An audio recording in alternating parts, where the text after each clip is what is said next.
Hello students, आज हम लोग फिर से एक एनसीईआरटी का नया सेगमेंट पढ़ने वाले हैं। जैसे आपको सबको पता होगा कि हम लोग हर दिन एनसीईआरटी के एक छोटे से सेगमेंट को पकड़ते हैं और उसको पढ़ते हैं पहले एनसीईआरटी से, और उसके बाद देखते हैं कि वहाँ से नीट में कैसे कैसे क्वेश्चंस बन सकते हैं। तो इससे क्या होती है, इससे छोटे छोटे सेगमेंट को पढ़ने से क्या होता है, पढ़ाई का जो प्रेशर है वो भी ज़्यादा नहीं होता और हमारी जो पढ़ाई है वो भी अच्छे से हो पाती है। तो आज जो चैप्टर हम लोग पढ़ने वाले हैं या जो पढ़ रहे थे हम लोग चैप्टर, वो है लिविंग वर्ल्ड। आज उसका लेक्चर 3 हम लोग डिस्कस करने वाले हैं। तो लिविंग वर्ल्ड का जो ये वाला पार्ट है, जो इंट्रोडक्शन वाला पार्ट है, उतना ज़्यादा इम्पोर्टेंट है नहीं, तो इसी वजह से इसको हम स्किप कर देंगे और हम सीधा चले जाएंगे what is living and what is living पे, राइट। लेकिन इस सेगमेंट को स्टार्ट करने से पहले हमको 2 डेफिनेशन आने बहुत ज़रूरी है। तो चलिए उसको पहले देख लेते हैं, 2 डेफिनेशंस को। पहला डेफिनेशन है कि कैरेक्टरिस्टिक्स फीचर किसे कहते हैं, और उस दूसरा है डिफाइनिंग फीचर किसे कहते हैं, राइट। तो कैरेक्टरिस्टिक फीचर किसे कहते हैं? Feature which is found in any living organisms but not necessarily to be found in all living organisms is called characteristic feature. इसका मतलब क्या है? ऐसा फीचर जो लिविंग ऑर्गेनिजम्स में देखे जाते हैं, लेकिन ये ज़रूरी नहीं है कि हर लिविंग ऑर्गेनिज्म में वो कैरेक्टर दिखा जाए, उसे कहते हैं characteristic feature, right.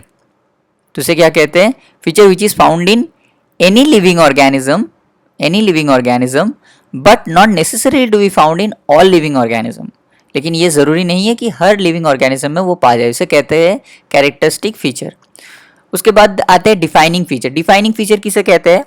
The feature which is present in all living organisms without exception. मतलब ऐसा फीचर जो हर लिविंग ऑर्गेनिजम्स में प्रेजेंट है without any exception, and should not be present in any non living thing, और जो कोई भी non living thing में प्रेजेंट नहीं है, उसे कहते हैं डिफाइनिंग फीचर।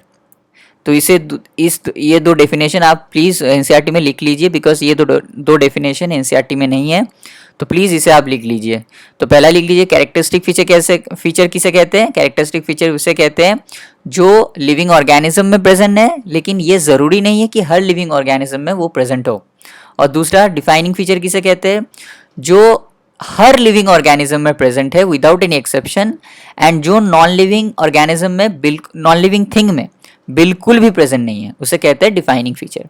तो चलिए आज के ये 2 लिख लिया, अब स्टार्ट करते हैं यहाँ से, बिकॉज ये वाले पार्ट में सिर्फ वही डेफिनेशन था, लेकिन उतना डिटेल में दिया नहीं था, तो इसलिए मैंने लिखा दिया। तो अब हम लोग पढ़ेंगे ग्रोथ के बारे में, कि ग्रोथ किसे कहते हैं, right. All living organisms grow, ये तो हमको सबको पता है, जो भी लिविंग ऑर्गेनिजम्स है वो ग्रो करते हैं। Increase in mass and increase in number of individuals are twin characteristics of growth. तो बेसिकली ग्रोथ के 2 कैरेक्टरिस्टिक्स है। ग्रोथ के ट्विन कैरेक्टरिस्टिक्स ऑफ ग्रोथ, मतलब ग्रोथ के 2 कैरेक्टरिस्टिक्स है। क्या क्या है? Number 1, growth increase in mass के टर्म्स में भी हो सकते हैं। ग्रोथ की मास बढ़ गया तो भी हम उसे ग्रोथ कह सकते हैं, या ये भी हो सकता है कि increase in number of individuals, कि नंबर ऑफ इंडिविजुअल्स बढ़ गए, तब भी हम उसे ग्रोथ कह सकते हैं, राइट। तो ग्रोथ के ट्विन कैरेक्टरिस्टिक्स है, एक है number 1 increase in mass, and number 2 increase in number of individuals. A multicellular organism grows by cell division. जो मल्टीसेलुलर ऑर्गेनिजम्स होते हैं, राइट, वो कैसे ग्रो करते हैं? वो सेल डिवीजन के थ्रू ग्रो करते हैं, right. In plants, this growth by cell division occurs continuously throughout their lifespan. मतलब प्लांट्स में क्या होता है? थ्रूआउट देयर लाइफ स्पैन, मतलब पूरी जिंदगी ये ग्रोथ दिखी जाती है, पूरी जिंदगी, throughout their life span, right. But in animals this growth is seen only up to a certain age. लेकिन एनिमल्स में ये ग्रोथ एक सर्टेन एज तक ही देखी जाती है। तो ये क्वेश्चन पूछता है, ये लाइन उठा के दे देता है, इन प्लांट्स ये वाला लाइन दे देगा और ये वाला लाइन दे देगा और पूछ देगा कि which of the following is correct और इनकरेक्ट, राइट। तो ये लाइन इंपॉर्टेंट है कि प्लांट्स में जो है, प्लांट्स में क्या है, प्लांट्स में जो ग्रोथ है वो continuously throughout their life span, मतलब थ्रू आउट द लाइफ वो ग्रोथ चलती रहती है। लेकिन एनिमल्स में ये growth up to a certain age तक ही देखी जाती है, ठीक है। अब या सर्टेन एज तक, उसके बाद क्या, however cell division occurs in certain tissue to replace loss cells. मतलब क्या होता है कि ये तो कह दिया कि एनिमल्स में क्या होता है कि एनिमल्स में जो ग्रोथ है वो एक सर्टेन एज तक ही देखी जाती है, लेकिन कुछ ऐसे सेल्स है जहाँ पे इंजुरी हुई है, मान लो कि आपके पैर पे या कहीं पे भी अगर आपको चोट लग जाता है जब, राइट, तो वहाँ पे खून बहता है, फिर वहाँ पे एक घाव हो जाता है, फिर धीरे धीरे धीरे वो घाव जो है वो सूख जाता है। वो क्यों सूख गया, बिकॉज वहाँ पे सेल डिवीजन हुआ, इसी वजह से सूख गया। तो यही एनसीईआरटी में यही कहा गया है कि in animals this growth is seen only cell division occurs in certain tissue due to replace loss cells. मतलब अगर कोई इंजुरी हो जाए आपको तो वहाँ पे जो सेल्स लॉस्ट हो चुके हैं उसको रिप्लेस करने के लिए कभी कभी वो इंजर्ड वाले प्लेस पे सेल डिवीजन देखी जा सकती है। लेकिन ये ज़रूर है कि एनिमल्स में जो ग्रोथ है वो एक सर्टेन एज तक ही होती है, राइट। Unicellular organism grows by cell division, तो क्या पढ़ा था वहाँ पे, पढ़ा था हमने क्या, multi cellular organism grows by cell division. और यहाँ पे क्या देखा, यहाँ पे unicellular organism grow by cell division, मतलब यूनिसेलुलर जो ऑर्गेनिज्म है वो भी सेल डिवीजन के थ्रू ग्रो करते हैं।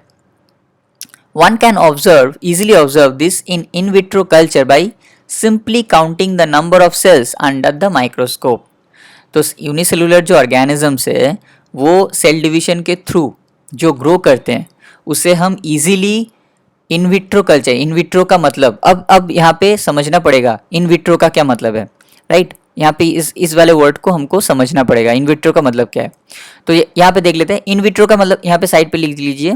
इन विट्रो का मतलब होता है outside the body, in vitro का मतलब होता है outside the body.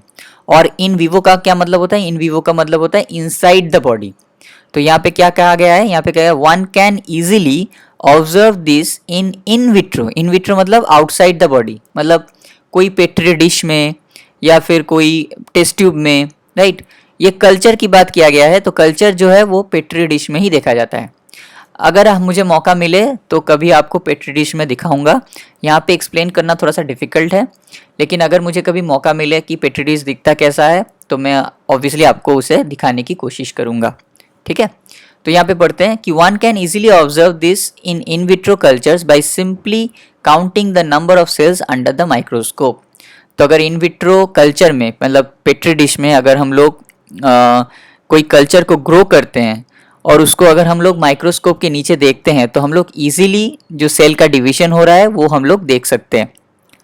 In majority of higher animals and plants, growth and reproduction are mutually exclusive events.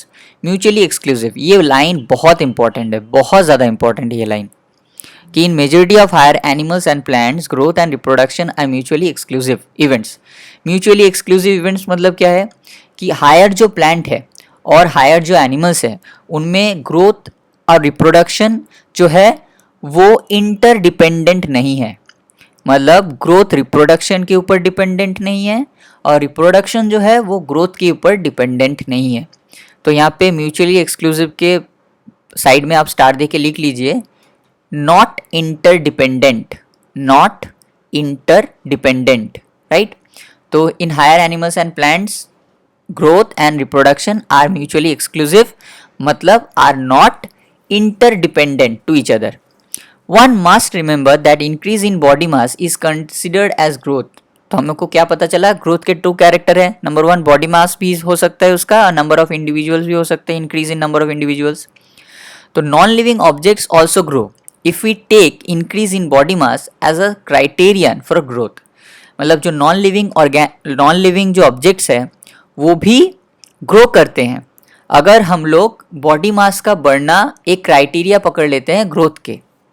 क्यों, अब ऐसा क्यों है, जैसे मान लेते हैं माउंटेन, बोल्डर्स और सैंड माउंट्स, ये भी ग्रो करते हैं। कैसे ग्रो करते हैं, ये जो मान लेते हैं एक माउंटेन है, राइट, और उस माउंटेन के ऊपर continuously accumulation of material, right, accumulation of mud या एक्यूमुलेशन ऑफ कोई भी मटेरियल उसमें एक्यूमुलेट हो रहा है, तो माउंटेन का जो है उसका वजन जो है वो बढ़ रहा है, मास जो है वो बढ़ रहा है। तो हम क्या कह सकते हैं कि माउंटेन जो है वो ग्रो कर रहा है, राइट। हालांकि एनिमल्स और प्लांट्स में जो ग्रोथ है, मतलब एक सेलुलर ऑर्गेनिज्म में जो ग्रोथ है और माउंटेन में जो ग्रोथ है, दोनों अलग है, लेकिन फिर भी हम कह सकते हैं कि ये माउंटेन ग्रो कर रहा है। क्यों कह सकते हैं? क्योंकि ग्रोथ का एक क्राइटेरिया है कि मास का भी बढ़ना हम ग्रोथ कैलकुलेट कर सकते हैं, इसी वजह से। तो ये क्वेश्चन बहुत बार पूछा जाता है, mountain boulders and sand mounds do grow, however this kind of growth exhibit by non living object is by accumulation of material on the surface। मतलब ये जो माउंटेन है या जो भी बोल्डर्स है, सैंड माउंट्स है, ये भी ग्रो करते हैं, लेकिन ये कैसे ग्रो करते हैं? Accumulation of material on the surface. और इसे, इस प्रोसेस को क्या कहते हैं? Accumulation of material on the surface. ये जो सरफेस पे मटेरियल का एक्यूमुलेशन होता है, इस प्रोसेस का एक नाम है। इस प्रोसेस को क्या कहते हैं? इस प्रोसेस को कहते हैं एक्रीशन, ACCRETION। यहाँ पे आप स्टार देके इसको लिख लीजिए, एक्रीशन। एक्रीशन किसे कहते हैं? कि accumulation of material on the surface, the process by which the accumulation of material on the surface proceeds is called accretion, right?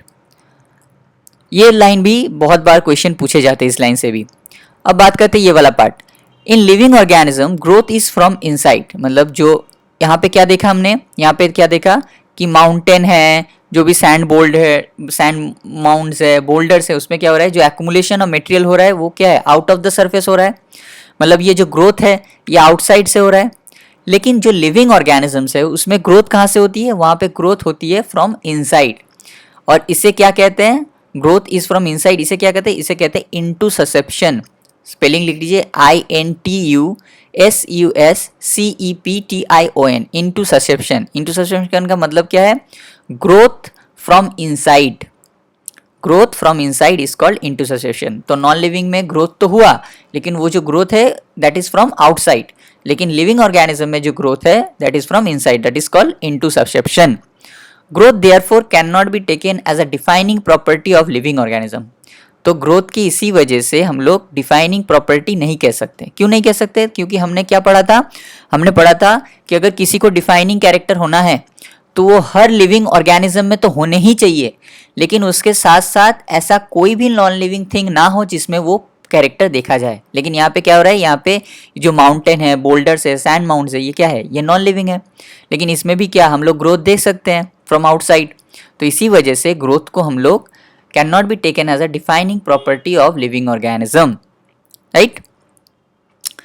तो बेसिकली आज का चैप्टर यहीं तक था। तो पहले हमने क्या पढ़ा? हमने पढ़ा कि ग्रोथ किसे कहते हैं। ग्रोथ ट्विन कैरेक्टरिस्टिक्स होते हैं। मल्टीसेलुलर ऑर्गेनिज्म में ग्रोथ जो है बाय सेल डिवीजन होता है। प्लांट्स में जो ग्रोथ है वो थ्रू आउट द लाइफ होता है, लेकिन जो एनिमल्स होता है, एनिमल्स में ग्रोथ एक सर्टेन एज तक होता है। हालांकि जो इंज्योर्ड सेल है वहाँ पे हम लोग सेल डिवीजन देख सकते हैं, लेकिन उसे हम ग्रोथ नहीं कहते। यूनिसेलुलर ऑर्गेनिज्म में भी सेल डिवीजन होता है, और इस सेल डिवीजन को हम कैसे देख सकते हैं? इस सेल डिवीजन को हम लोग इन विट्रो कल्चर के थ्रू, अगर माइक्रोस्कोप के नीचे देखें तो उस सेल डिवीजन को हम देख सकते हैं। यहाँ पे हमने पढ़ा इन विट्रो का मतलब क्या है, इन विवो का मतलब क्या है। उसके बाद हमने क्या पढ़ा कि हायर प्लांट्स एंड एनिमल्स में जो रिप्रोडक्शन एंड ग्रोथ है वो म्यूचुअली एक्सक्लूसिव है, मतलब not interdependent to each other, right. उसके बाद हमने क्या पढ़ा? उसके बाद हमने पढ़ा कि जो नॉन लिविंग थिंग है जैसे mountain, boulders and sand mounts, इसमें भी ग्रोथ हो सकते हैं, लेकिन ये जो ग्रोथ होगा वो आउटसाइड होगा और due to the accumulation of material on the surface होगा। तो इसे क्या कहते हैं? इसे कहते हैं एक्रीशन। उसके बाद हमने क्या पढ़ा? उसके बाद हमने पढ़ा जो लिविंग ऑर्गेनिज्म है उसमें जो ग्रोथ है वो that is from inside and that is called intussusception, right. तो इसी वजह से ग्रोथ को हम लोग एक फीचर तो कह सकते हैं, राइट, एक कैरेक्टरिस्टिक फीचर कह सकते हैं, लेकिन डिफाइनिंग फीचर नहीं कह सकते। तो आज का चैप्टर यहीं तक रखते हैं। कल फिर एक नया सेगमेंट को पढ़ेंगे हम लोग और उसको सीखने की कोशिश करेंगे। चलो आज के लिए यहाँ तक रखते हैं। चलो बाय, कल फिर से मिलते हैं। चलो बाय।